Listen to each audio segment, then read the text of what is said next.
Bienvenidos a Expediente Fiscal. Soy Julio Navarro y en el programa de hoy nos vamos a trasladar a una de las regiones que terminó duramente golpeada como consecuencia del accionar terrorista.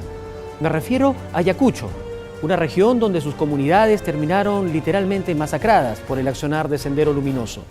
La Fiscalía de la Nación ha emprendido una labor que hace justicia, pero sobre todo trae algo de paz y consuelo a los deudos. Un evento muy significativo que tuvo lugar el año pasado cuando fueron entregados más de 60 restos a sus familias para que puedan darle cristiana sepultura a los cuerpos de sus familiares caídos como consecuencia del accionar terrorista. Vamos a conocer esta historia.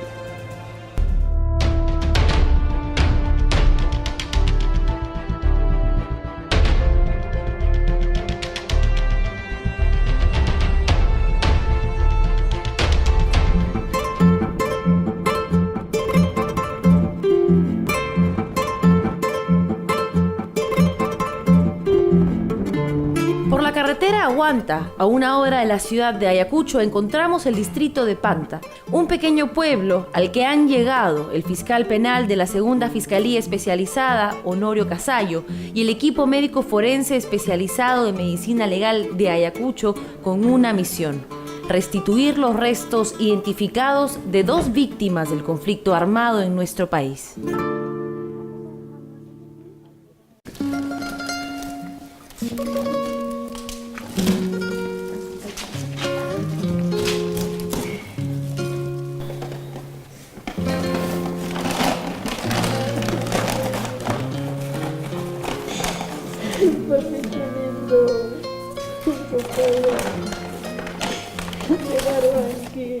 Los fragmentos de huesos y retazos de tela que vemos siendo puestos cuidadosamente en este cajón de 1,20 m por 50 centímetros es todo lo que queda del hijo de Felicitas Pizarro Mendoza. Hinaptin que pelota poco ya tarde, señorita. Iskailan quedáramos kan hinaptin que militar kuna invita servicio tainas tin que militar kuna tomas hack, señorita, que tarde. Chayna pim señorita mana wawai kutei kamracho 8 de octubre puncha orispa, señorita. Chay mana kutei kamtin señorita pajarintin mas carrirani. Mana ni pip sericos caracho. Ni picharicos caracho. Felicísimo Torres Pizarro y el sobrino de Emiliana Mendoza Lázares fueron asesinados por miembros del ejército en 1986. Sus cuerpos, sin embargo, fueron hallados tirados en un barranco un año después.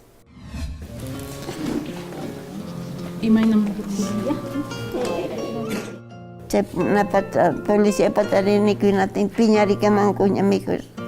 Maño hay que happening que han pone ma pipuan que ni España mamacita ni moneri. Ni hinas para que mamacita.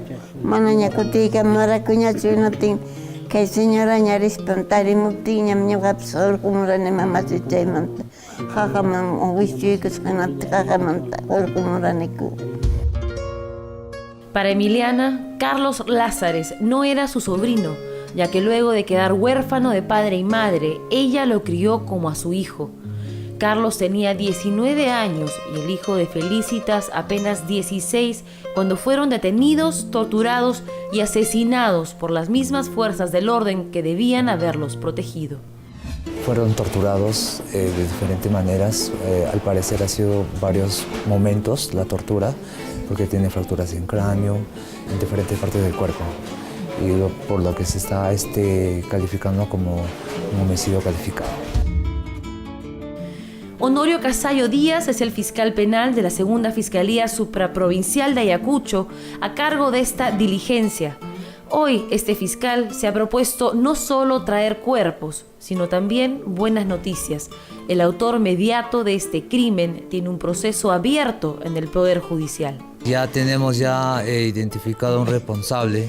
Todavía lo tenemos en reserva. Va a pasar esto al juzgado. Hay testigos del propio ejército donde señalan pues que fue por órdenes de esta persona que se mandó a asesinar. Cada jefe de base militar se le tiene que atribuir esa responsabilidad porque si bien es cierto tiene conocimiento de los hechos, no es un autor directo, pero es un autor mediato. Encontrar justicia después de 30 años para las víctimas de la violencia que vivió nuestro país en la década de los 80s y 90s es la difícil tarea de las 3 fiscalías supraprovinciales de Ayacucho y Apurímac. Tengo 2 casos emblemáticos que han sido judicializados. El caso de Soras, por ejemplo, contra Abimael Guzmán y toda la cúpula de Sendero Luminoso del año 84, que me parece que está en juicio oral.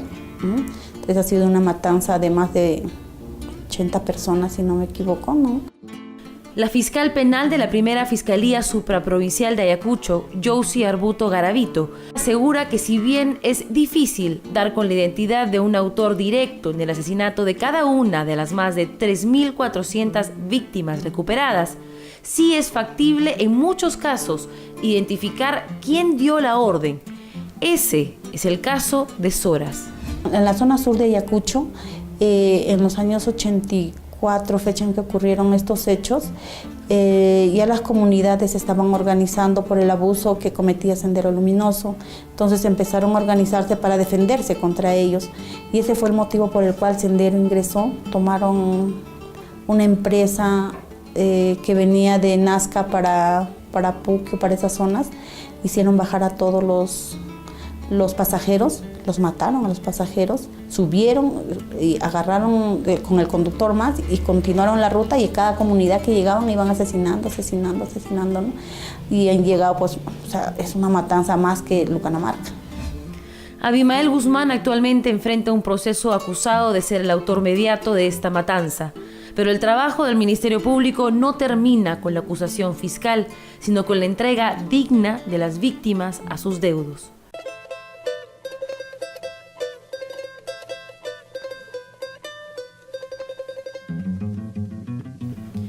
El 7 de agosto del año pasado, la Catedral de Ayacucho fue el escenario de una histórica entrega a sus familiares de 60 víctimas identificadas por la Fiscalía y el equipo forense especializado, en la que participó el fiscal supremo Víctor Cubas y la fiscal superior Luz Ibáñez.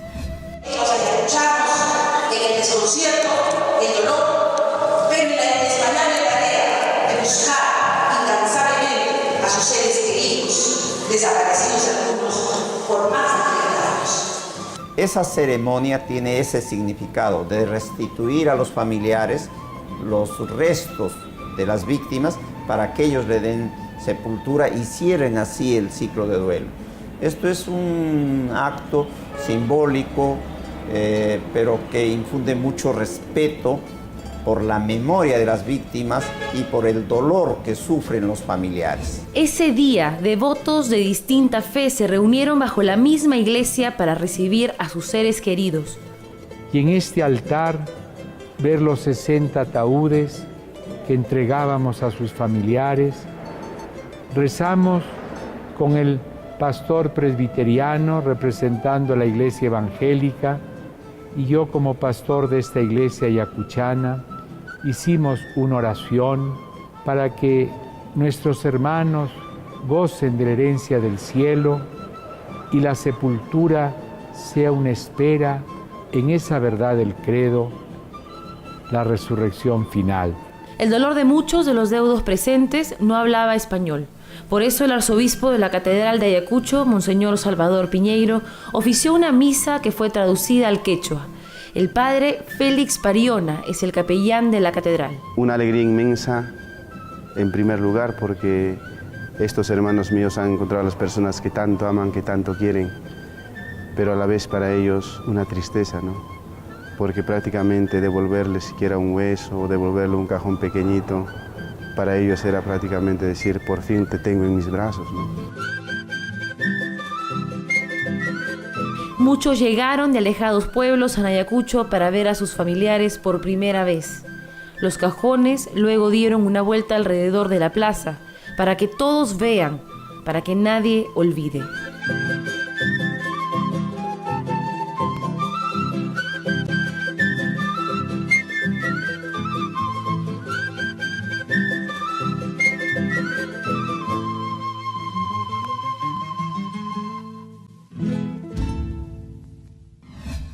En la segunda parte de este reportaje, conozca quiénes son los especialistas del equipo forense que completan el círculo de la restitución digna, encontrando e identificando a las víctimas de la violencia en nuestro país.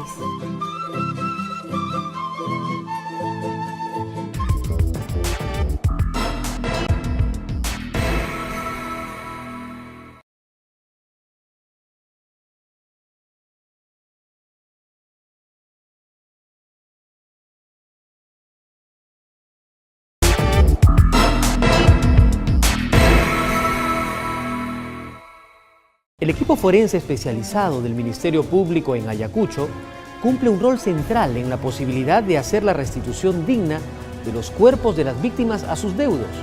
Este acto, que ayuda a cerrar el trágico luto de estas familias, tiene detrás un trabajo extremadamente profesional y preciso que conoceremos en esta segunda parte de este reportaje.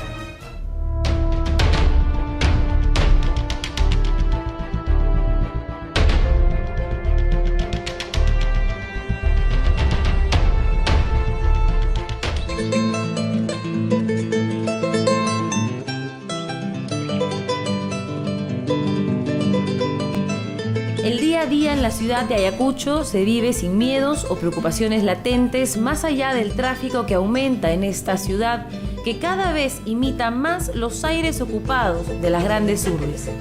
Pero en la cuadra 12 del Jirón Libertad, la Asociación Nacional de Familiares Detenidos y Desaparecidos del Perú, ANFACEP, la memoria de aquellos días de terrorismo, apagones, desapariciones forzadas y asesinatos se encuentran impresas en sus paredes y nos recuerdan que esta ciudad de más de 151.000 habitantes aún está en duelo. Él es mi esposo, Sosimo Tenorio Prado. Él totalmente inocente ha desaparecido, por eso me duele. Nunca no voy a dejar y no olvidar, porque yo sí en mi conciencia, mi esposo es totalmente inocente. Ha desaparecido, inclusive su cuerpo no he podido encontrar. Recordar, recuperar el cuerpo de su esposo y recibir justicia es la lucha de Abelina García Mendoza, la presidenta de ANFACEP, una asociación fundada por Mamá Angélica en 1985, cuando sus voces aún no hacían eco en Ayacucho. En 1983, el 1 de diciembre, entraron 20 a 25 encapuchados a mi casa y lo sacaron a mi esposo, ¿no? Eran militares. En el interior de este lugar, ANFACEP ha construido un museo. Aquí se exhiben prendas y fotografías, evidencia de quienes caminaron por esta tierra hasta que el terrorismo o el ejército se cruzó por su camino. No nos hacía caso, ellos, hay veces las autoridades decían, no, y hay que olvidar, ya, ¿por qué ustedes victimizan? No se puede olvidar a nuestros seres queridos, no son poquitos, no son 4 o 5, ¿no? Sino miles desaparecidos, más de 4.500 desaparecidos en nuestro departamento Ayacucho, y a nivel nacional más de 15.000 desaparecidos. Entonces esa cantidad no podemos olvidar. ¿Cómo olvidar al hermano desaparecido o a los padres asesinados? Teresa Huicho Urbano sostiene en las manos el único recuerdo que tiene de su papá. Era el 5 de noviembre de 84. Y entonces llegaron, a mi papá lo llamaron de terrorista. Y entonces mi papá, como era inocente, no sabía nada de esto, acercó, ¿no? Me dijeron, no, ¿dónde están tus hijos? Ustedes son terrucos. Ella tenía 18 años cuando lo mataron delante de sus 2 hermanos. Fueron los militares. Mi hermanito tenía 3 años, 8 meses. El otro tenía 7 añitos. Delante de él lo torturaron, sin tal como estoy mencionando, con palo, con piedra, con escoleta de su arma. Vuelven, lo amarran con soga, lo arrastran por la chacra, por los piedrales. La suben en una chala, ahí lo queman a mi papá, casi vivo. Ahí lo dejan quemado para que coman perros. El padre de Teresa es una de las más de 3.248 personas recuperadas y uno de los 1.985 identificados por el Instituto de Medicina Forense Especializado. La doctora Josie Arbuto, de la primera Fiscalía Supraprovincial de Ayacucho, nos cuenta cómo le devuelven la identidad a una persona desaparecida. Empezamos con la manifestación del denunciante. Lo que es el Ministerio Público es inmediatamente coordinar con el equipo forense y mandar un antropólogo social a la zona, ¿no? A que recoja información, ¿no? ¿Qué es lo que realmente pasó en esa comunidad? ¿No? ¿Cuántos ejecutados hubo? ¿Quiénes fueron los perpetradores? La denuncia en la Fiscalía puede venir de un familiar o de un tercero, como el informe de la Comisión de la Verdad y Reconciliación, un documento concluido en el 2003 que dio paso a la creación de fiscalías y equipos forenses especializados en casos de derechos humanos. Esta unidad de trabajo, que empezó con 6 personas en agosto del 2003, se encarga de estas labores relacionadas al conflicto armado interno, tanto en la búsqueda, recuperación, identificación de estos cadáveres, ¿no? Que es un trabajo, aparte que es de índole legal, también es de índole humanitario, ¿no? Luis Alberto Rueda es arqueólogo y miembro del equipo forense especializado del Instituto de Medicina Legal desde hace 12 años. Y ahora se está yendo al lugar, o sea, la misma comunidad, y se hace una entrega digna con la presencia del fiscal, ¿no? El trabajo del equipo forense entra a tallar cuando el fiscal solicita la participación de la antropóloga social. Nori Cóndor Alarcón pertenece al equipo especializado de Ayacucho. La primera tarea que cumple es buscar el expediente fiscal, un estudio minucioso del expediente, y luego se contacta con los familiares de los presuntos, en este caso fallecidos, o de las personas desaparecidas. El trabajo de Cóndor es en el campo. Ella hace el primer contacto con los familiares y es la encargada de redactar la ficha antemortem en la que se detallan las características de la víctima en vida. Esta ficha es muy importante porque ayuda muchas veces a la identificación. Nosotros como antropólogos tenemos que activar las memorias de los familiares de los hechos que sucedieron hace 20 o 30 años atrás. Para realizar este trabajo minucioso, todo el equipo debe saber quechua, ya que deben internarse en poblados alejados de la región para recabar y contrastar información obtenida de primera mano. No es ese sistema rígido, ¿no? Es decirte, poner pues 4 maderos con una cinta amarilla y sin ingrese, ¿no? Y vayan a recoger los restos al laboratorio, no es así. O sea, desde el primer momento, el contacto de la investigación preliminar, que es la primera etapa, se establece una labor de coordinación y empatía y se hace un trabajo, yo diría, conjunto, ¿no? Como arqueólogo, Rueda nos explica que su principal tarea es dar contexto a los hechos y ubicar los lugares de entierro. Para esto se vale de toda la información disponible. En base a esa información se hicieron excavaciones exploratorias en varios puntos. Se diseñó un plan de intervención arqueológico, la cual contemplaba 3.031 unidades de excavación. Se llegó a reconstruir todo el proceso de ocultamiento, el entierro, el desentierro, la cremación de los cadáveres y el arrojo de estas cadáveres hacia un barranco, así como la depositación de estos restos cremados hacia pequeños hoyos de aproximadamente un diámetro de 30 centímetros. Más de 500 personas fueron reportadas desaparecidas a espaldas del cuartel Los Cabitos en Ayacucho. Este lugar, llamado La Hollada, era utilizado por el ejército como un campo de práctica de tiro. Lo que estamos viendo, esa parte donde están viendo esa construcción de adobe, y la parte donde estoy señalando era hornos donde se cremaban los cuerpos. Eran asesinados, enterrados y sacados y llevados al horno a ser cremados. Ahí, una vez cremados, iban al botadero y eran, ¿no?, como dice, botados al botadero. El odontólogo forense y jefe del equipo especializado en Ayacucho, Rolando Alvarado, nos explica este hallazgo. En esa oportunidad se encontraron 109 personas, pero de esas, solo 51 eran cuerpos enteros, como el que analizaba el equipo al momento de nuestra visita. Una vez recuperados los restos, estos deben ser llevados al laboratorio ubicado en el Ministerio Público para ser limpiados y analizados. Muchas veces ahí he encontrado que las personas pues sufren de dolores dentales, cavidades cariosas, acceso, caras, ¿no?, hinchadas, extracciones dentales, patologías como ese de repente un proceso patológico muy avanzado, se nota en el resto óseo, ¿no? A través de placas radiográficas y observación directa, el doctor Alvarado puede determinar factores como la edad de la persona o si tenía alguna patología. En el laboratorio, el antropólogo forense registra información sobre el sexo, sobre la edad, sobre patologías y también características que nos permitan, una vez comparadas con la información que el antropólogo social ha recogido en campo y con los familiares, establecer o no una identificación de los restos que estamos analizando. A este cruce de información recabada, de testimonios con la que revelan los restos óseos, se llama cotejo. El antropólogo forense Joel Tejeda, además de inspeccionar los restos, es la persona que determina la causa de muerte y el patrón de los atacantes. Lo que más hemos visto ha sido por el uso de armas de fuego y también el uso de objetos contusos cortantes. En muchos casos, este cotejo de información ante mortem con el perfil biológico de la víctima puede dar con una identificación.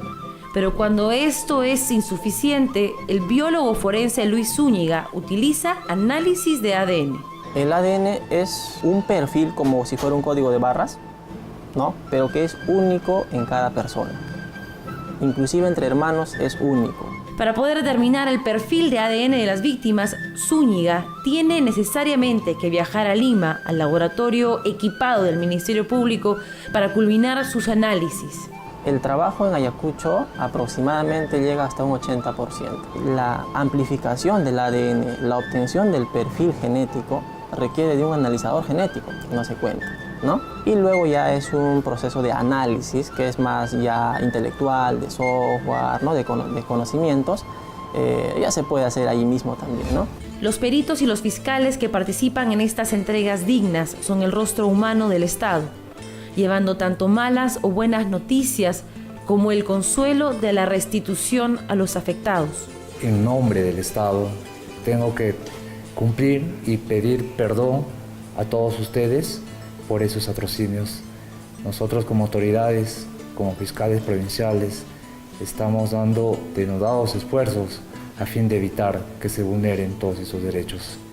El fiscal Honorio Casayo pide perdón en nombre de su país, un gesto simbólico para quienes aún no recuperan ni una fracción de lo perdido. Es un doloroso, ¿no? Yo aquella vez, yo era una niña, tenía como 3 años. No solo mi hermano ha fallecido, 4 de mis hermanos. A 4 de mis hermanos lo mataron. A 2 de mis hermanas ni siquiera le hemos enterrado. No sabemos dónde está su cadáver. Eso, y yo quisiera para las personas que han muerto en esa época que haya justicia. Nosotros seguimos avanzando con el trabajo, hay mucho por hacer, ¿no? Esto creo que no va a terminar en 2 años, 3 años, quizás yo ya no esté y se continuará, ¿no?, teniendo en cuenta que los delitos de lesa humanidad son imprescriptibles, no prescriben, y teniendo la cantidad de desaparecidos que todavía quedan, ¿no? Hemos avanzado, no hemos llegado ni al 50%, ¿no? Como institución nos falta bastante por hacer, y ese es el reto, ¿no?, de encontrar más personas que han sido desaparecidas en una parte, ¿no?, y en la otra pues encontrar a los responsables de estos hechos, ¿no?, los perpetradores.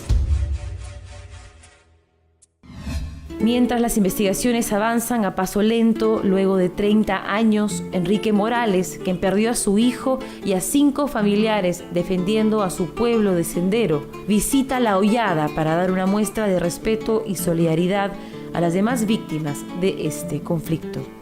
Historias que son compañeros, 19 años niño. Siempre la que con el corazón años son propiedad y nico.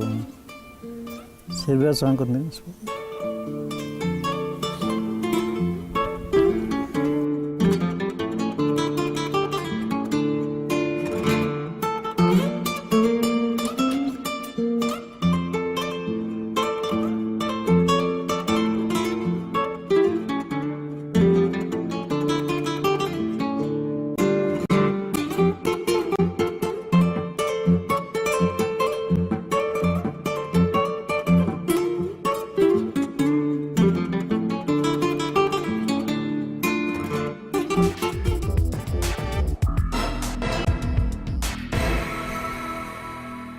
Este reportaje nos ha dado cuenta del invalorable trabajo que realiza el Ministerio Público en Ayacucho. Así culminamos Expediente Fiscal, pero antes de despedirnos queremos recordarles que usted puede comunicarse a nuestra línea gratuita para poder solicitar cualquier información o hacer presente cualquier denuncia, también a través de la página web del Ministerio Público. Nos vemos en una siguiente edición de Expediente Fiscal. Que estén bien.